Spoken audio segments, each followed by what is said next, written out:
said a potty word on the podcast of Mr. Moore's chemistry AP class. Wow.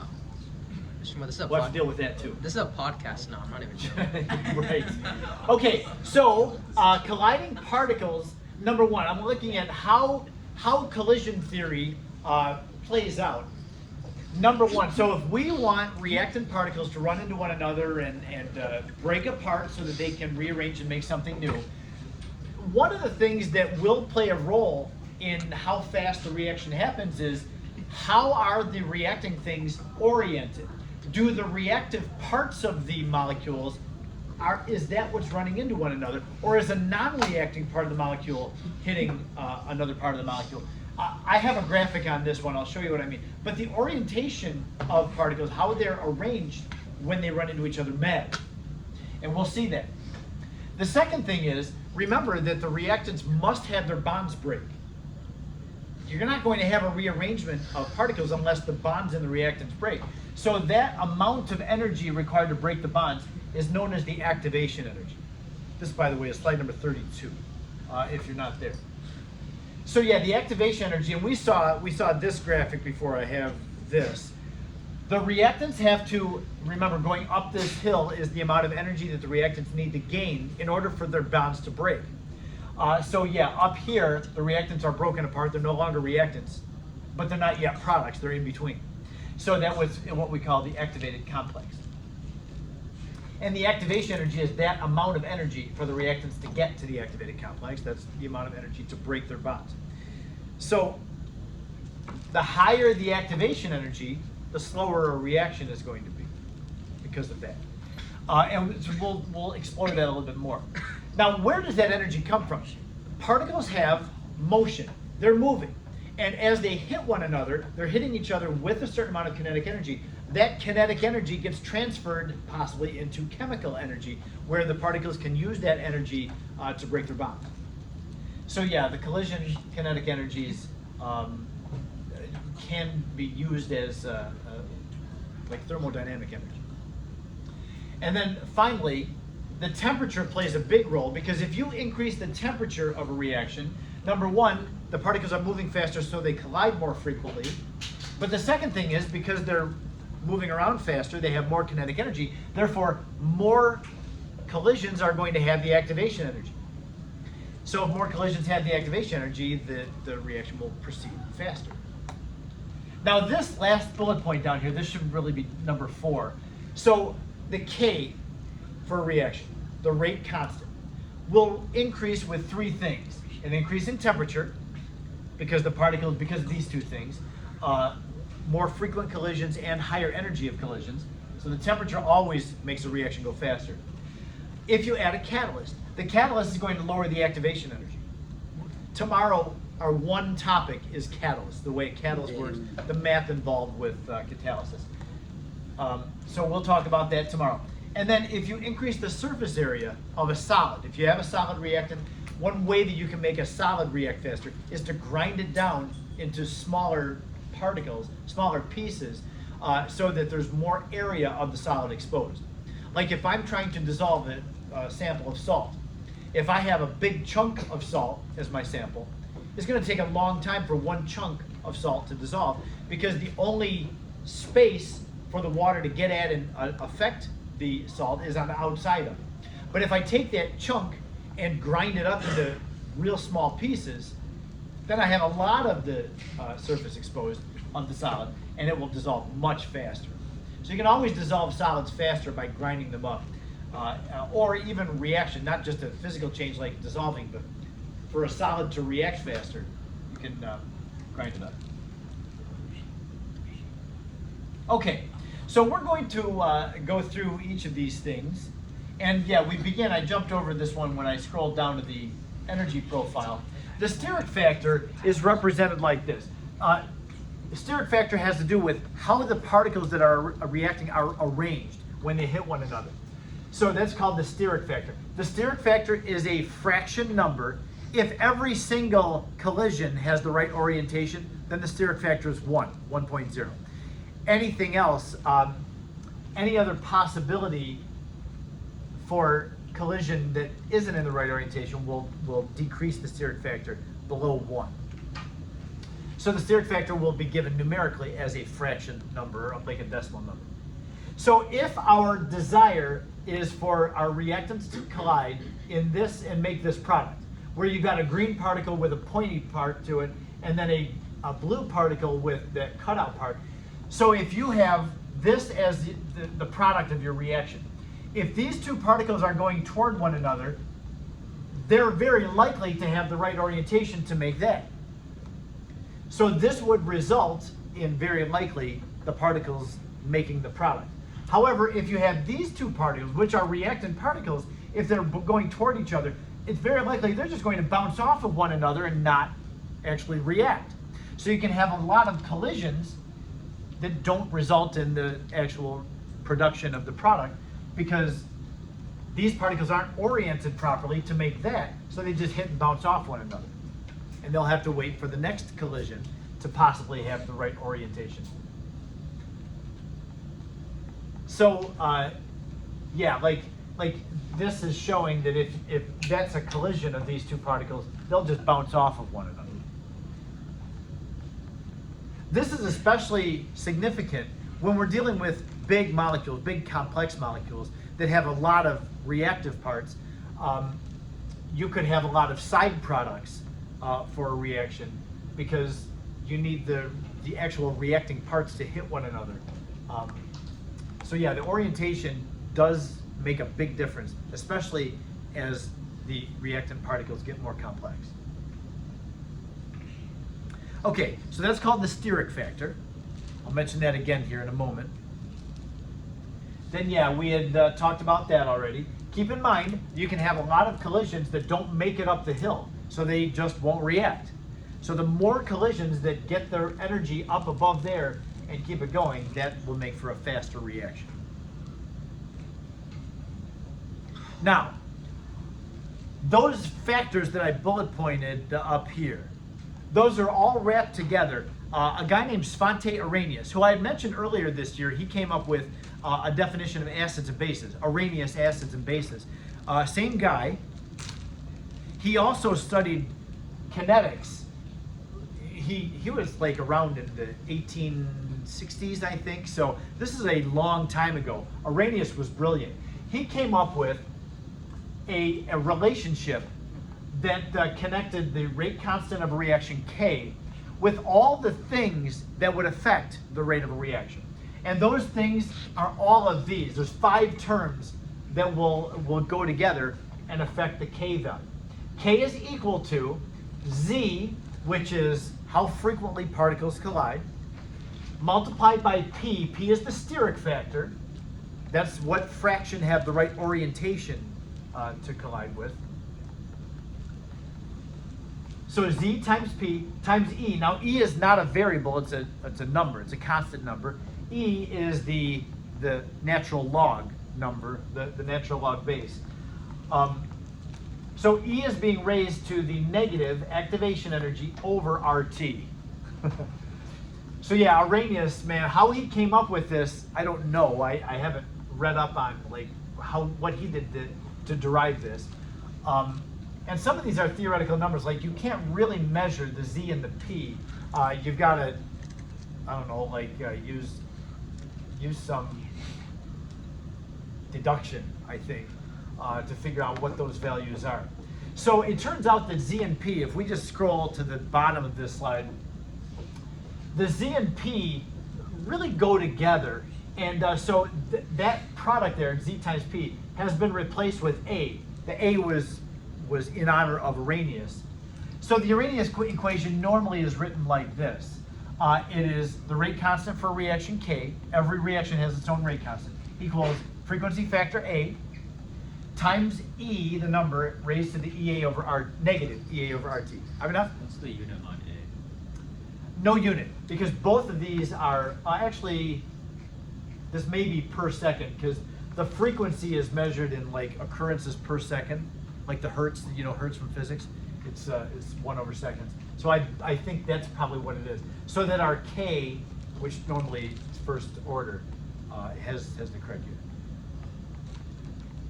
Because e to a power doesn't have a unit, so that must be what it is. Okay. Another way of writing this, because we have e to a negative power, you know what to do with e to a negative power. You could write this, this relationship like this: a over e to the ea over rt. Because a negative exponent means that that term belongs in the denominator. So what that means is this: if the higher the a is, the higher the frequency factor. The frequency factor really has to do with surface area that's exposed. So if you increase the pressure of gases, that increases the A. Increase the surface area of solids, that increases the A. So yeah, those very simple changes you can make often will affect the A. Yes? If the unit on K changes with the order, doesn't that mean A also has to change recently? Yes, it would. It would. So yeah, there's more to this, and I'm going to get to the point where I tell you that we're never going to have to actually figure out what the A is and give a unit to it. I guess there's one question, which you'll see later this hour in the book, that asks you to find the A value, but the A is not going to be our focus. We're going to be really primarily interested in how the activation energy and the temperature will affect the K value. The A is more of a constant value, which we're not going to concern ourselves with so much. In fact, we'll take great pleasure in just canceling A out pretty much every problem we have, where we don't have to worry about it. Because yes, you're right, it does. It would change. So anyway, if the activation energy, now you have to put your mathematical thinking hat on. If we increase the activation energy for a reaction, what does that do to the K? What does it do? Yes, why?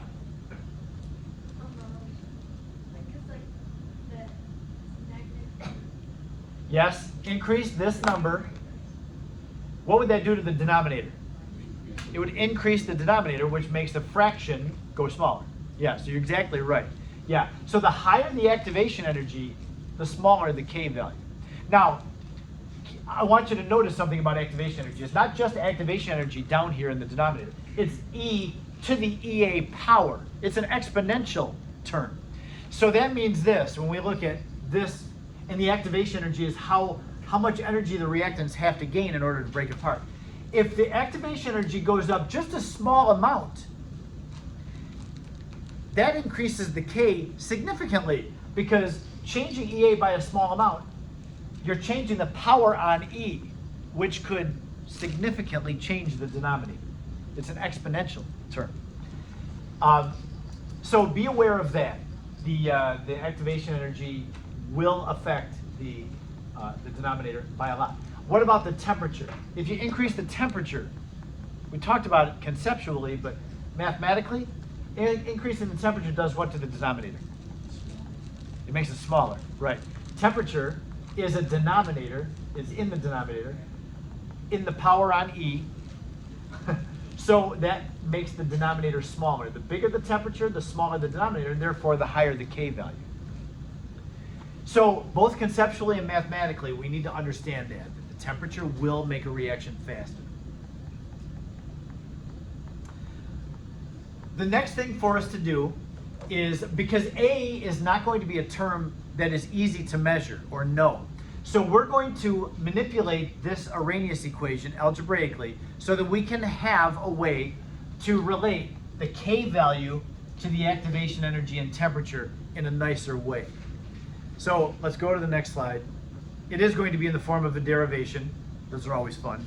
And I want you to keep in mind, as I do a derivation, try not to get bogged down by the math.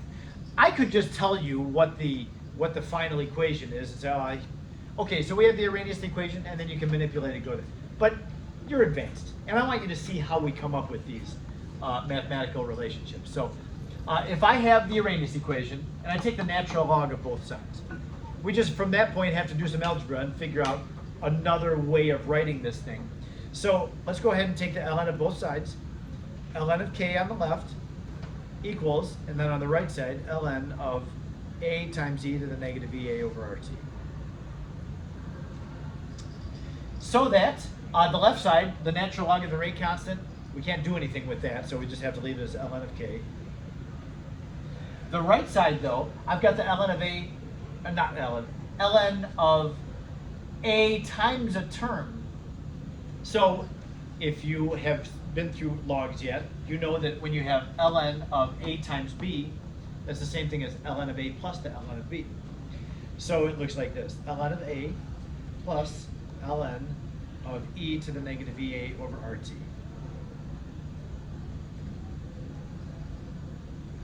And now we have ln of k, which is simple and you can't do anything with, ln of A, which is simple and you can't do anything with. But over here, the ln of e to a power. What do you get? Like if I give you this, if I say, okay, is there a way that you can simplify this? ln of e to the x power, what would that be? Just x, right. Because the natural log and e to the x are, inverse functions of each other. So if you take the inverse function, you'll just get x. So that means that when I take the natural log of e to that power, that will just give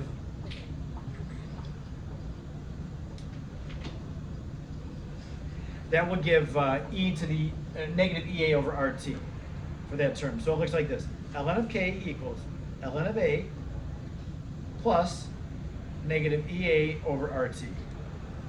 So the natural log and the e have kind of canceled one another out, and we just have that term. Okay, I'm going to rewrite this twice, making just minor adjustments as I write it. So ln of k equals, I'm going to switch these two terms. It would be weird because you would think, oh, you just make it ln of A minus EA over RT. However, I'm going to switch them and make it negative EA over RT plus ln of A. And then I'm going to rewrite it one more time, doing this. ln of k equals negative EA over R times 1 over T plus ln of A. Now what I've just done in this last step is I took the EA over RT and I wrote it differently, EA over R times 1 over T, which is the same thing as that, while everything else is in the same. And the reason that I'm doing this, and now this is going to be the third time that you'll see that I'm deriving some wacky equation like this. If we then can notice that there's a relationship between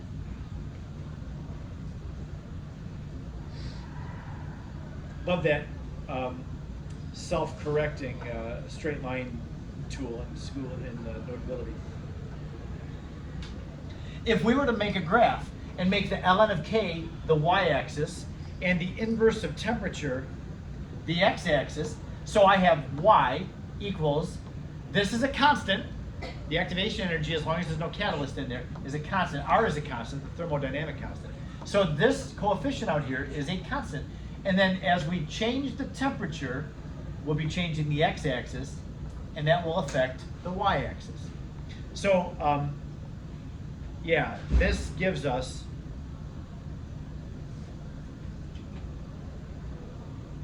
a straight line graph, because this is in the form y equals mx plus b, like we've seen before.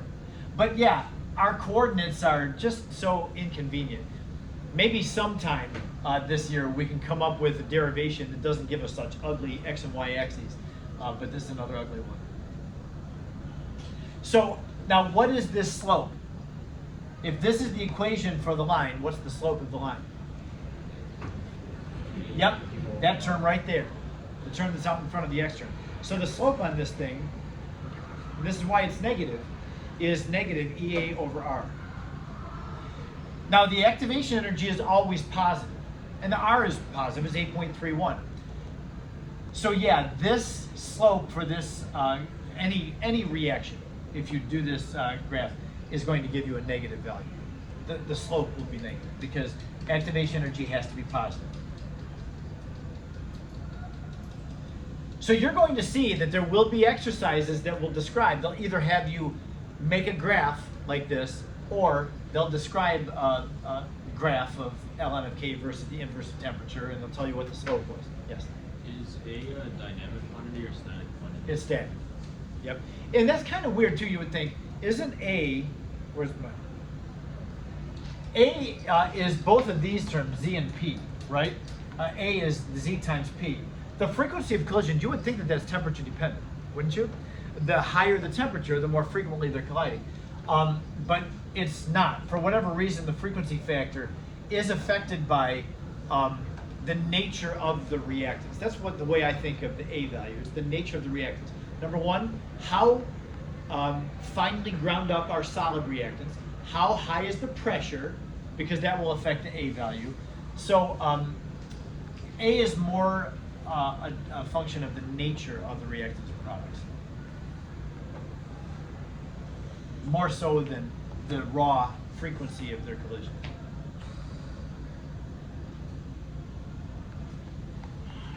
Okay, so I'm going to show you examples of when you would use this formula and graph. But just one other quick thing. It's not really that quick, but one other thing. We're going to just do one more derivation. It's not very pretty at all.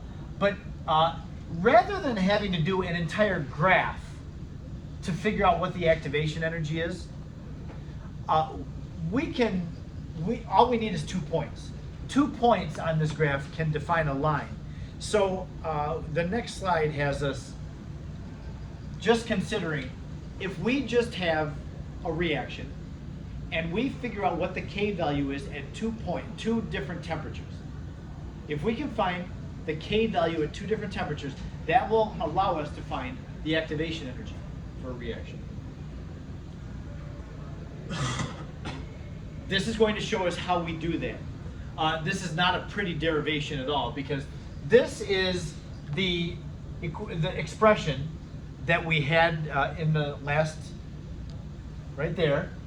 Natural log of K is negative EA over R times 1 over T plus ln of A. So if we have just 2 data points where we come up with a temperature and a K value for a reaction, then that means that that formula is true for the first data point and it's true for the second data point. So that if we take the natural log of K1 minus the natural log of K2, that'll be the same thing as taking this term minus this term. It'd be the same thing. So we're going to do that. It says subtract the natural log of K1 minus the natural log of K2. That would equal this whole quantity, negative EA over R times 1 over T1 plus ln of A, minus this quantity, negative EA over R times 1 over T2 plus ln of A. Okay, now this hopefully can be cleaned up some, and I think that we can see that it'll be cleaned up. First thing I'm going to do is get rid of my brackets, which means I have to distribute that negative sign to everything that's in this. Okay, so let's do that. And by the way, on the left side, we can simplify this. ln of K1 minus ln of K2 is the same thing as ln of K1 over K2. And that's equal to negative EA over R times 1 over T1. I missed my 1 over there. I need it to make sure, because we've got 2 different temperatures that we're looking at the K's of. Plus ln of A minus, okay, and by the way, my minus is wrong because I have to distribute that minus sign. So I have minus a negative value. That means plus EA over R times 1 over T2. And then that negative sign goes to this ln of A. And what do you see? How can we clean that up? Yeah, the ln of A is subtracting the ln of A, so those will just go away. All right, so I'll continue to clean this thing up. On the left side is ln of K1 over K2. On the right side, I have negative EA over R times 1 over T1 plus EA over R times 1 over T2. Now, it's kind of awkward to put the negative sign or the negative term first. I'm going to rearrange those, just turn them around, so that EA over R times 1 over T2 comes first. That'll be subtracting E over R times 1 over T1. Looks like this. EA over R times 1 over T2 minus EA over R times 1 over T1. Okay, one last thing. Both these had the EA over R term in them, so I'm going to factor that term out. And this is our final relationship. K1, natural log of K1 over K2 equals EA over R times quantity 1 over T2 minus 1 over T1. This is going to come in handy for us. The lab that we do on Wednesday, I'm going to ask you to determine the activation energy for that reaction. And you'll be surprised at how good your results are. I'll get a whole class and there will be just a very narrow range of activation energies because the results turn out, as long as you calculate everything right, they turn out great. So yeah, if you know the K value at 2 different temperatures, you know that K changes when temperature changes. All you need is 2 data points here. You can find the activation energy. Now let me show you what that looks like. I have a photocopy or a picture of one of the pages in the book. This is page 598, chapter 12 exercises. Take a look at number 69. The activation energy for the decomposition of HI, that reaction, is 186 kilojoules per mole. You know what I'm going to do? I'm going to write this on the whiteboard so that we can refer back to it. ln of K1 over K2 equals activation energy over R times 1 over T2 minus 1 over T1.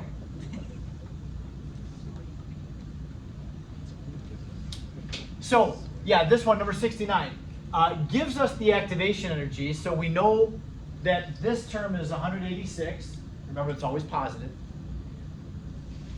It says the rate constant, the K value, at 555 Kelvin is 3.52 times 10 to the negative 7. So that means that we know K1 is that 10 to the negative 7th number, and we know T1. It's 555 Kelvin. What is the rate constant at 645? So in this problem, we know the activation energy, we know K1 and T1, and we know T2 is 645. The only thing we don't know is the K2. What is the rate constant at the second temperature? So we solve for that. Now, it's not the easiest thing to do, but you've got algebra skills and you can figure that out. The R value, I didn't put a check next to the R, but R is the thermodynamic constant. Keep in mind, activation energy is always given in kilojoules per mole. Activation energy is always in kilojoules. You can see it over there, 186 kilojoules per mole. And that means that the R has to be in kilojoules as well. So don't use 8.31, use 0.00831 kilojoules per mole Kelvin.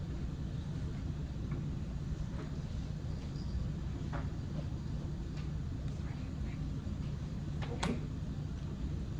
Look at number 70. Olivia, you have a question? I was just wondering why you can't use y2 minus y1 over x. That's what this is. Okay. You would be doing the same thing. Okay, so you can. Yep. Yep. Is this?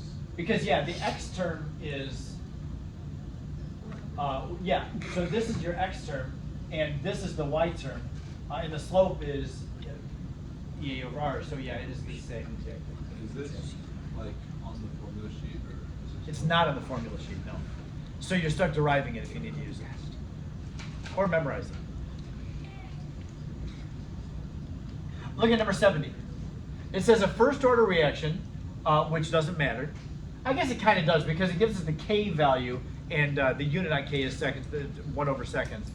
And that's because it's first order. So anyway, the rate constant, so they give you K1 and K2 at this temperature, T1 and T2. So we know the K's and T's, and the question is what's the activation energy? So in number 70, you know both of these terms, and you know both those terms. So the one thing you don't know is the activation energy to solve for. That 70 is easier than 69. But 69, you got to deal with that K that's you're taking the log of. Number 71, same kind of thing. A certain reaction has an activation energy of 54, as its temperature increases from T1 here to a new higher temperature, so we're not going to know T2. That's going to be our unknown. The rate constant increases by a factor of 7. So it doesn't tell you what the rate constant is. It just tells you that K2 is 7 times more than K1. So for this side, you just put natural log of 1 over 7, because that's the ratio of it. It doesn't matter what the actual numbers are. This bottom is 7 times bigger than the top. So the only thing you don't know there is the activation energy itself. Okay? Looking up here, this one at number 68 is something different. It gives us a reaction, tells us what the order of our two reactants are. This one's first order, this one's zero order. Several experiments of it are done, and K was determined at different temperatures. So a graph was made. ln of K was plotted versus the inverse of temperature. And we have a graph made, a straight line. The slope is given, and the y-intercept is given. So from those, we'll find the activation energy. Now, by the way, we're not going to use this. It's easier than in this one. You've got ln of K versus 1 over T. Oh, I've made a capital K. You can do that.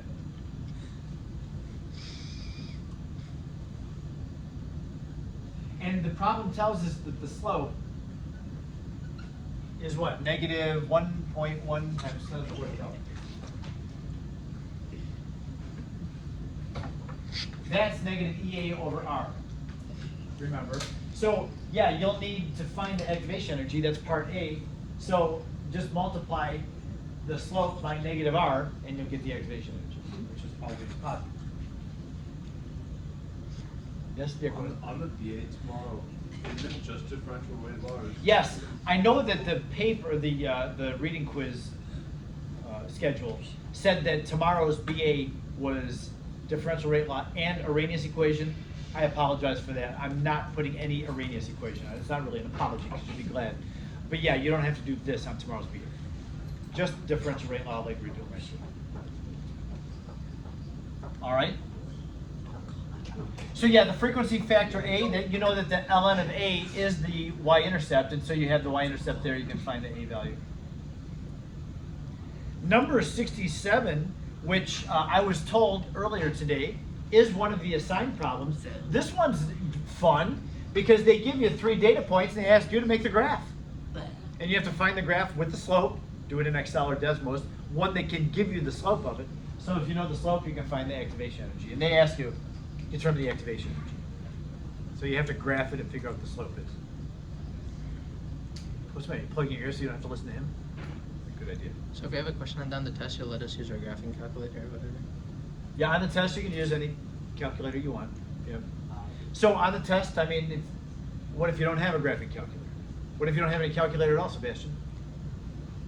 What do you do then? We'll whip out your iPad.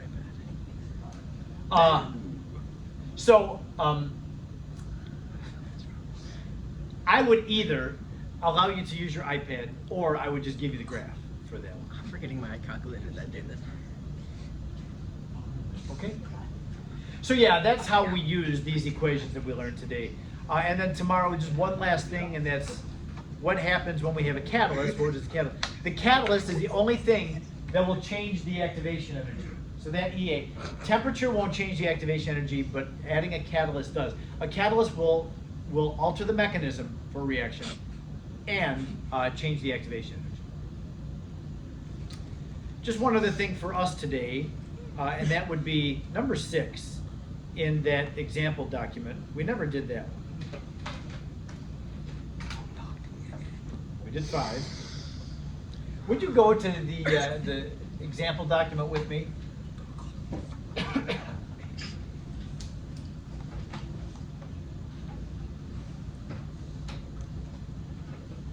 Take a moment, if you haven't done this already. Find the order of the 2 reactants. You, Mr. Moore. I got you. I do this so no.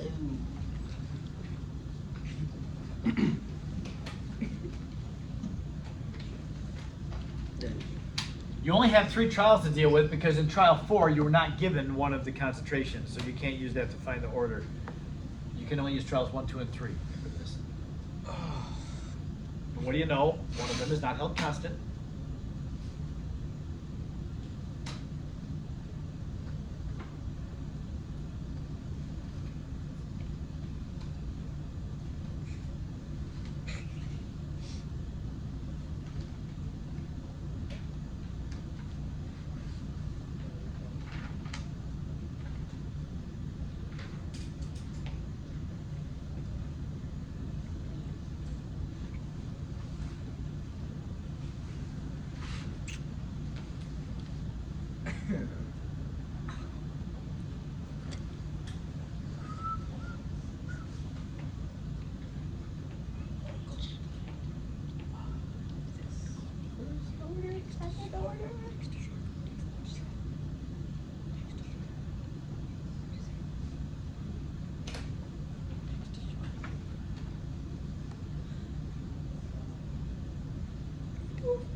Do you have orders?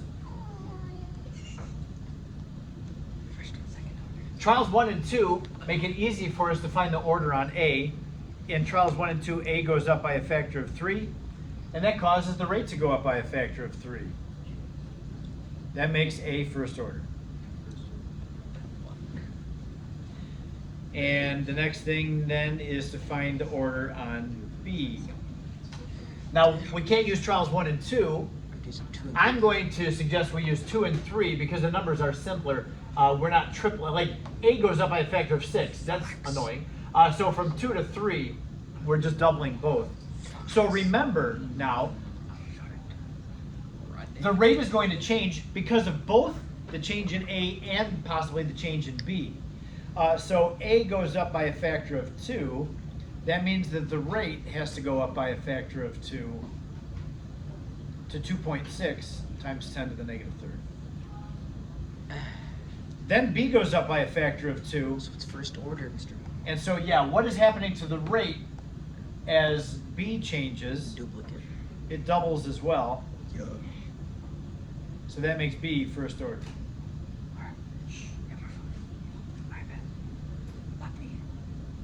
So the rate law then, now it says to justify your answer.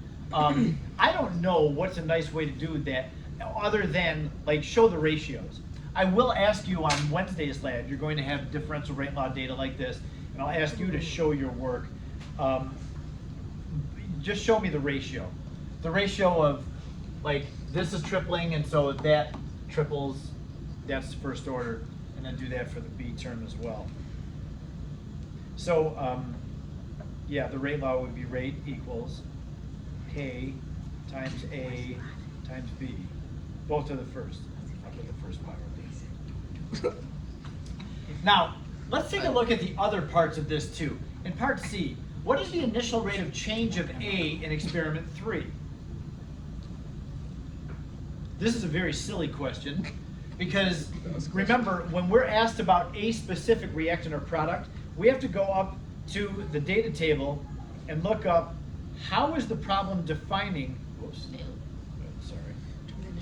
in experiment 4. Lord. How is the problem defining what the rate is? So the rate is defined as the disappearance of A. So in experiment 3, this value is the rate of change of A. So really a dumb question. Mickey Mouse question, Mr. And when I looked at this before school started, I thought, why is that there? So I went back and I changed that. Next year I'll be asking how does C change as A changes. But yeah, so that one would just be 5.3 times 10 to the negative third. It's such a Mickey Mouse question, Mr. Such a Next question? That is- Okay, now in this case, and that really was why I wanted to make sure that we got to number 6 today, because this term, this is the first time that we've had an incomplete data table. And so what do you do if you don't know one of the initial concentrations? Use the equation. Just solve for it. Yeah. How do you solve for it then? Use the Just- equation just there. read. Yeah, use the rate law. Yeah. Yep. Now, we will also need K. Can we find K? Yeah, we can always find K. Take any of the first three and put in the concentrations and the rate, and you'll solve for K. Yeah. So yeah, for D, I'm just going to write this. Number one, find K first from trials 1, 2, or 3. And then number 2,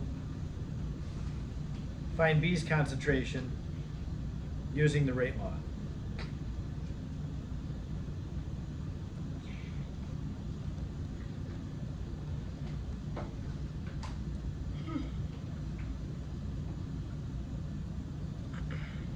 You'll just put in part, so you have to find the K value first, and then you'll use this rate law. You'll put in the rate for experiment 4, you'll put in the A concentration from trial 4, and the K value you'll have found in part 1. So you know everything there except for that initial concentration of B in your sulfur.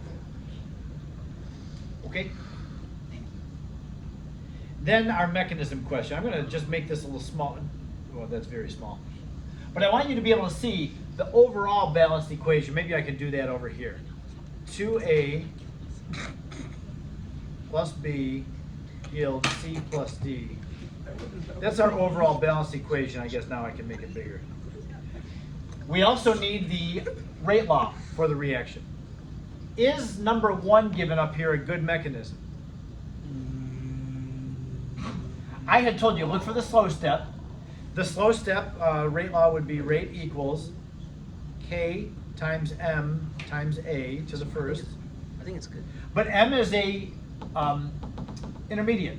M is produced in step 1 and then used up in step 2. So when you have an intermediate, you need to replace it with the reactants that made it. Yes. So that means that it's equal to K times A times B times A. I think it's good. No, it's not, because that doesn't agree with that. Oh. A is second order in this rate law, so mechanism 1 is no good. You all right with that? I think so. In mechanism number 2, our slow step is this second one. I'll write it. No, let's see. I'll It's use a not number different 2 either, color. Mr. Moore. If it's not number 2. It is number 2. Yo, Mr. Moore, stop, please.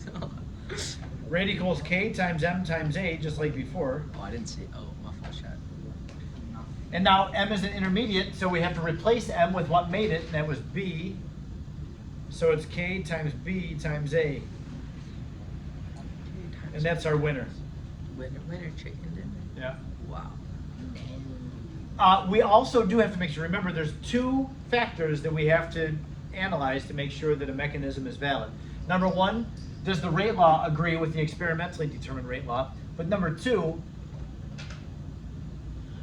do these steps add up to the overall balanced equation? That's why I rewrote this down here so we didn't have to keep scrolling up for it. Well, let's see.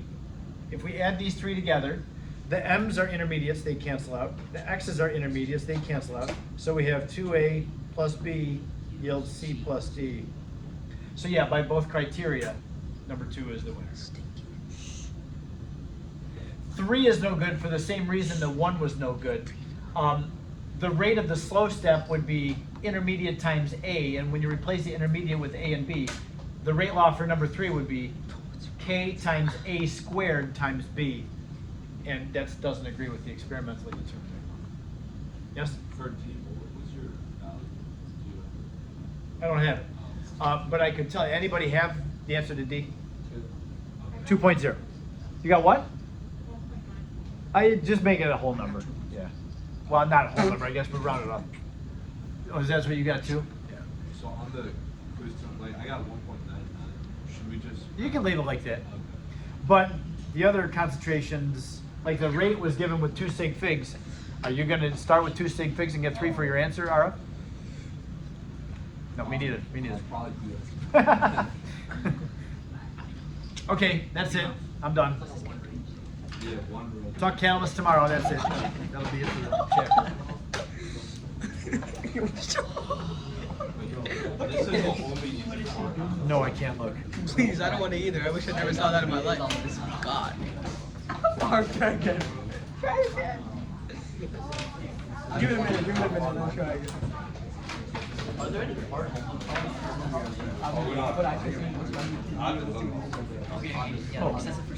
We're done here.